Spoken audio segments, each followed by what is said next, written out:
Hi guys, ඔයාලා හැමෝම ආදරෙන් පිළිගන්නවා මගේ 2025 අප්‍රේල් මාසයේ පටන් ගන්න වටුපාලනය පාඨමාලාවට එහෙම නැත්නම් වටුපාලනය වීඩියෝ මාලාවට.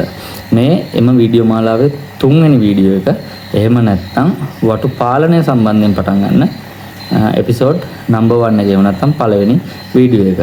ඒකේ කලින් වීඩියෝස් දෙකක් කරලා තියෙනවා. එකක් මේ වගේ වීඩියෝ එකක් පටන් ගන්නවා කියලා නිල දැනුම් දීමක් කරන්න එක වීඩියෝ එකක් තියෙනවා. ඊට පස්සේ වීඩියෝ එකක් තියෙනවා මේ වීඩියෝ එකේ තියෙන අන්තර්ගතය මොකක්ද කියලා. ඉතින් මේක තමයි හරියටම බැලුවොත් එපිසෝඩ් 1 එකේ එහෙම නැත්නම් පළවෙනි වීඩියෝ එක. මේකෙදි මම කතා කරන්න බලාපොරොත්තු වෙන්නේ ඔයා සති 3 වටුව අරගෙන වටු පාලනයට එක් වෙනවා නම් ඊට කලින් ඔයා හොයලා බලන්න ඕන දේවල් ටිකක් තියෙනවා ඔයාගේ ඒ ඉන්න ප්‍රදේශය අනුව. ඒක නිසා ඒ ඉන්න ප්‍රදේශය අනුව ඔයා මුලින්ම හොයලා බලන්න ඕනේ ඒ ප්‍රදේශයේ වටු බිත්තරවල මාකට් එක කොහොමද කියලා. ඉස්සල්ලාම ඔයාලා ඉන්න පැත්තේ සුපර් මාකට් වල එහෙම නැත්නම් ෆාම් ෂොප් වල ගිහිල්ලා බලන්න ඒ පැත්තේ තියෙන වටු බිත්තර වල මාකට් එක. සාමාන්‍යයෙන් විකුණුම් මිල, ඒ කියන්නේ ගැනුම් මිල නෙවෙයි. ඒකේ විකුණුම් මිල රුපියල් 25ක් 27ක්වත් නැත්නම් ප්ලීස් ඔයාලා මේ වටු පාලනට එන්න එපා. තේරුමක් නැහැ. අපි මේ වීඩියෝ මාලාවේ කරන්නේ සාමාන්‍ය වටුව 400කින් මාසයකට රුපියල් ලක්ෂයක ආදායමක් කොහොමද හොයන්නේ කියලා තමයි මේ කරන්නේ. ඒක නිසා රුපියල් 25 27ට ඉහළ වටු බිත්තර විකිණෙන්නේ නැතිනම් හෝ ওই පැත්තේ වටු බිත්තර විකිණෙන්නේ නැතිනම් මේකට එන්න එපා. ඉස්සෙල්ලා ඒක හොයලා බලලා ඉන්න. ඒක තමයි ප්‍රධානම කාරණේ. නැත්නම් අපිට ඔයාලට හදන්නේ කොහොමද කියලා දෙන්න පුළුවන්. ඒකට අවශ්‍ය උපදේශ ටික ලෙඩ රෝග ඒ කැම්බිම ඔක්කොම කියලා දෙන්න පුළුවන්. නමුත් ඔයාලා පැත්තේ විකිණෙන්නේ නැත්නම් අපිට විකුණන්න බෑ. අපිට විකුණලා දෙන්න බෑ. ඒක නිසා ඒක ඉස්සෙල්ලාම හොයලා ඉන්න. ඊළඟ එක දෙවෙනි කාරණේ. ඔයාලගේ පැත්තේ තියෙනවද කියලා බලන්න. මෙයාලට කෑමට දෙන කුකුල් කෑම තොග වශයෙන් ගන්න තැන. ඒ කියන්නේ මිටියක් ගෙනල්ලා ලූස් විකුණන කට්ටිය නෙවෙයි. සාමාන්‍යයෙන් මිටි ගෙනල්ලා මිටි මිලට විකුණන. එහෙම නැත්නම් මේ වැඩේ පාඩුයි. දැන් සාමාන්‍යයෙන් මම මෙහෙම කියන්නම්කෝ. දැන් මම ලේයර් කෑම එකක්, ඒ කියන්නේ බිත්තර දාන සත්තුන්ට දෙන කෑම එකක් ගන්න රුපියල් 8250යි. නමුත් ලූස් කඩේකින් මම ඒක කියන්නේ ලූස් විකුණන තැනකින් ගන්න ගියොත් කිලෝ එකක් රුපියල් 200ක් 210ක් වෙනවා.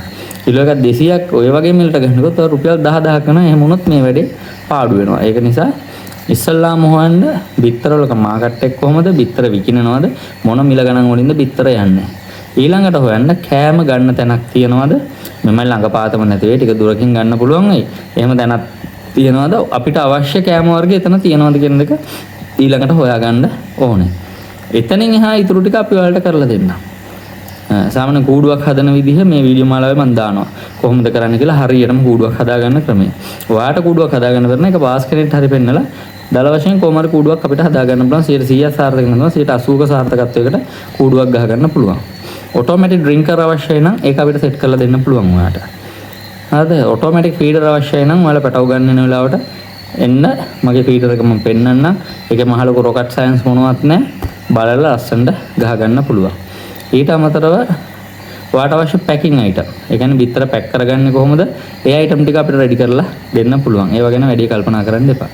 ඊළඟට රෙජිස්ට්‍රේෂන් කොහොමද ගන්නෙ? ඒ ටික මම ඔයාලට කියලා දෙනවා මේ වීඩියෝ මාලාව අතරතුර. ඒ ටිකත් ඔයාලට ඒකට කරගන්න පුළුවන්. ලේබල් ගහගන්නේ කොහොමද? ලේබල් කියලා ඇවිල්ලා අපි එළ මේ ලංකාවේ තියෙන ලොකු බ්‍රෑන්ඩඩ් නෙවෙයිනේ. ලොකු බ්‍රෑන්ඩ් නෙවෙයි නිසා අපිට මහා ලොකු ලේබල් ඕනේ. අපිට අවශ්‍ය අපි බිත්තර ටික විකුණ ගන්න මූලික ලේබල් එකක් විතරයි. මූලික බේසික් කරුණු ටික තියෙන ලේබල් එකක් හදාගන්න කොහොමද කියලා ඒ ටිකත් මේක අතරතුර මම ඔයාලට කියලා දෙනවා. එතකොට ඔයා ප්‍රධාන වශයෙන් අර දෙක තමයි හොයන්නේ. ඔයාට මාකට් එකක් තියෙනවද බිත්තර විකුණන්න? ඔයාලා පැත්තේ බිත්තර විකිනනවද? ඊට පස්සේ මෙයාගේ ප්‍රධාන අවශ්‍යතාවය වෙන ආහාර තොග මිලට ගන්න තැනක් තියෙනවා. සිල්ලන් මිලට අරන් තේරුම් නැහැ මේ වැඩේ කරගන්න බෑ. මම මේ වීඩියෝ මාලාවේ කරන වටුවන් 400ක් ගෙන රුපියල් ලක්ෂයක් කියන ඒ ආදායමට යන්න බෑ. ඉතින් ඒ දෙයට යන්නේ ඒ දෙයට යන්න අවශ්‍ය මේ වීඩියෝ එක බලලා මේ ඔය ටික චුට්ටක් හොයලා බලන්න. ඒක තමයි මේ වීඩියෝ එකේ එහෙම නැත්නම් මේ පාඨමාලාවේ පළවෙනිටම මට ඔයාලට කියන්න තියෙන්නේ.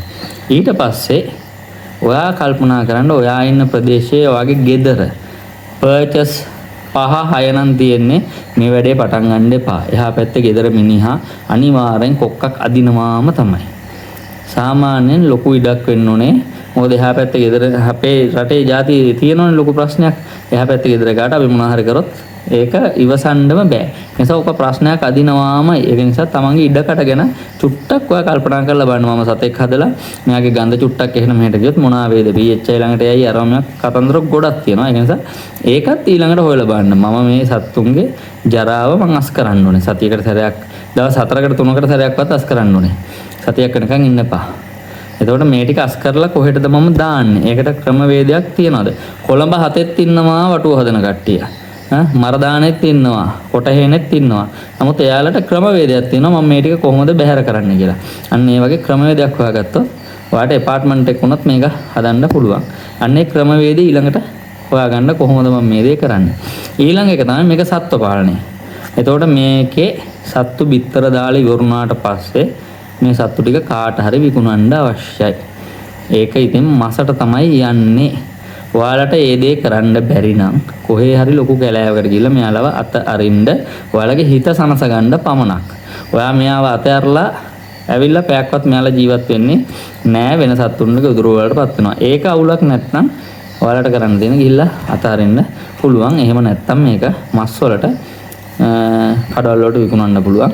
ඒක ලොකු මුදලකට බෑ. ඒ දවස් වලට යන මුදලට විකුණ ගන්න පුළුවන්. ඒ අවස්ථාවේදී කවුරු හරි කිව්වොත් මෙහෙම ඉන්නවා සත්තු කියලා ඒකට යම්කිසි උදව්වක් අපිට කරලා දෙන්න පුළුවන්. කොහෙද විකුණන තැන තියෙන්නේ, කාවද සෙට් කරලා ඒ වගේ දෙයක් අපිට කරන්න පුළුවන්. එතකොට මේ කරුණු ටික ඉස්සෙල්ලා කල්පනා කරගෙන ඉන්න. මේ ටික කල්පනා කරලා ඉවරලා මේ වැඩේට එන්න. එතකොට ඉදිරි එපිසෝඩ් වලදී මම ඔයාලට කූඩුව හදන්න කොහොමද කියන එක කියලා දෙනවා. සත්තු ගෙනලා සත්තු බලා ගන්න විදිහ ගැන කියලා දෙනවා. බිත්තර දානකම්. එතකොට ඒ දෙක යනවා එපිසෝඩ් දෙකකින්. ඊට පස්සේ එක එපිසෝඩ් එකකින් කියලා දෙනවා කොහෙන්ද ඔයා පැකින් ඕඩර් කරලා ගන්න ඕනේ, කාය ළඟද ගන්න තියෙන්නේ, රෙජිස්ට්‍රේෂන් ටික කොහොමද බිත්තර දාන්න ඉස්සෙල්ලා හදාගන්නේ, ඒක ලේසියෙන්ම හදාගන්න ක්‍රමය, ඒ ටික කොහොමද කරගන්නේ. ඊට පස්සේ අන්තිම එකේ කියලා දෙනවා හදිස්සියේදී ක්ලයිමේට් චේන්ජ් එකක්. ඒ කියන්නේ දේශගුණයේ කාලගුණයේ වෙනසක් වුණොත් ඒකට මූණ දෙන්නේ කොහොමද? සත්තු ලෙඩ හදාගන්න නැතුව ඔයාලා මූණ දීලා හදාගන්නේ කොහොමද කියන ওই කාරණා ටික මම ඊළඟ වීඩියෝ වලදී ඔයාලට කියලා දෙන්න බලාපොරොත්තු වෙනවා. ඒතකොට මේ වීඩියෝ එක බලන ඔයාලට මොන හරි ප්‍රශ්නයක් තිබ්බොත් මට කමෙන්ට් කරන්න. මම කමෙන්ට් එකට බොහෝ දුරට රිප්ලයි කරන්නේ නැහැ. නමුත් ඒ කමෙන්ට් ටික එකතු කරලා අවසානයේට තව වීඩියෝ එකක් කරන්න බලාපොරොත්තුවක් තියෙනවා. එහෙමනම් මේ වීඩියෝ එකේ මොනවාම හරි දෙයක් ඔයාලා ගන්න ඇති. ඔයාලා මේ මගේ වීඩියෝ ටික බලලා නම් එන්නේ වටු පාලනය කරන්න. මේ වීඩියෝ වල මම කියලා තියෙන්නේ මම මූණ දීපු මට ආපු ප්‍රශ්න වලට උත්තර තමයි මේ තියෙන්නේ.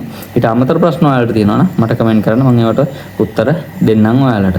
එහෙනම් මේ වගේ තව වීඩියෝ එකකින් හම්බ වෙනකම් ඔයාලට මම ගිහිල්ලා එන්නම්. ඔයාලට සුබ දවසක්.